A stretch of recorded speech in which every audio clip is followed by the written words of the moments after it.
ঢাকাই চলচ্চিত্রের বর্তমান প্রজন্মের আলোচিত চিত্রনায়িকা প্রার্থনা ফারদিন দিঘি আবারও বড় পর্দায় দর্শকদের সামনে হাজির হতে যাচ্ছেন নতুন সিনেমা বিদায় নিয়ে। শিশু শিল্পী হিসেবে ক্যারিয়ার শুরু করে ধীরে ধীরে নিজেকে নায়িকা হিসেবে প্রতিষ্ঠিত করা এই অভিনেত্রী গত বছরের ঈদে মুক্তি পাওয়া জঙ্গলি সিনেমার মাধ্যমে দর্শকদের নজর কাড়েন। সেই সাফল্যের ধারাবাহিকতায় এবারের ঈদুল আজহাকে লক্ষ্য করে বিদায় সিনেমা নিয়ে ফিরছেন তিনি। মূলত চলতি বছরের ঈদুল ফিতরেই সিনেমাটি মুক্তির পরিকল্পনা ছিল, তবে নানা কারণে শুটিং নির্ধারিত সময়ে শেষ করা সম্ভব হয়নি, ফলে মুক্তির সময় পিছিয়ে যায়। নির্মাতা মেহেদী হাসানের পরিচালনায় নির্মিত এই সিনেমাটি শুরু থেকেই ছিল আলোচনায়। গত বছরের অক্টোবরে সুনামগঞ্জের মনোরম লোকেশনে শুটিং শুরু হলেও বিভিন্ন বাস্তব জটিলতা এবং নির্মাতা ব্যস্ততার কারণে পুরো কাজ শেষ করা যায়নি। একই সময়ে তিনি তার আরেকটি চলচ্চিত্র রাক্ষস নিয়েও ব্যস্ত ছিলেন, যা সম্প্রতি মুক্তি পেয়েছে। সংশ্লিষ্ট সূত্রে জানা গেছে, খুব শিগগিরই বিদায় সিনেমার বাকি অংশের শুটিং শুরু হবে।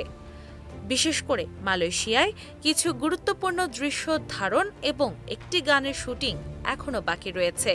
এই কাজগুলো শেষ হলেই সিনেমাটি পোস্ট প্রোডাকশনে যাবে। সবকিছু ঠিকঠাক থাকলে আসন্ন ঈদুল আজহায় সিনেমাটি মুক্তির ব্যাপারে আশাবাদী নির্মাতা ও প্রযোজনা সংশ্লিষ্টরা। সিনেমাটি নিয়ে দিঘি বেশ আশাবাদী। তিনি বলেন, বিদায় এমন একটি গল্প যা শুধু দেখার জন্য নয়, মনে গেঁথে থাকার মতো।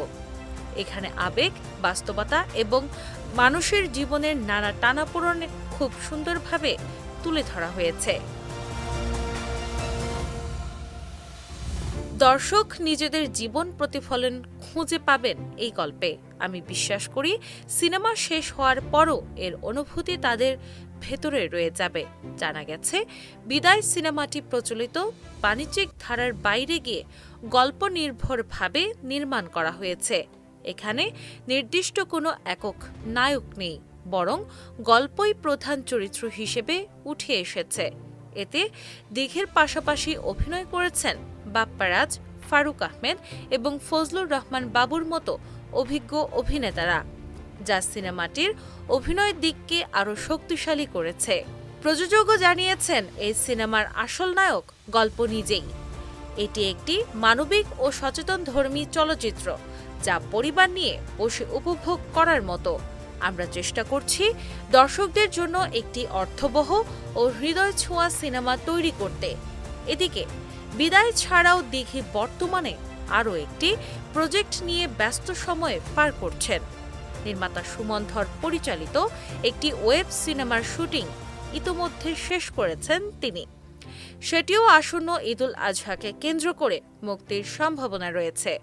সব মিলিয়ে বলা যায়, বড় পর্দা ও ওটিটি দুই মাধ্যমে নিজের উপস্থিতি জানান দিতে প্রস্তুত এই তরুণ অভিনেত্রী। দর্শক এখন অপেক্ষায়, বিদায় কি সত্যিই দিঘির ক্যারিয়ারে আরেকটি শক্ত অবস্থান তৈরি করতে পারবে? সময়ই দেবে সেই উত্তর। দিনা ইসলাম, বাংলাবাজার পত্রিকা।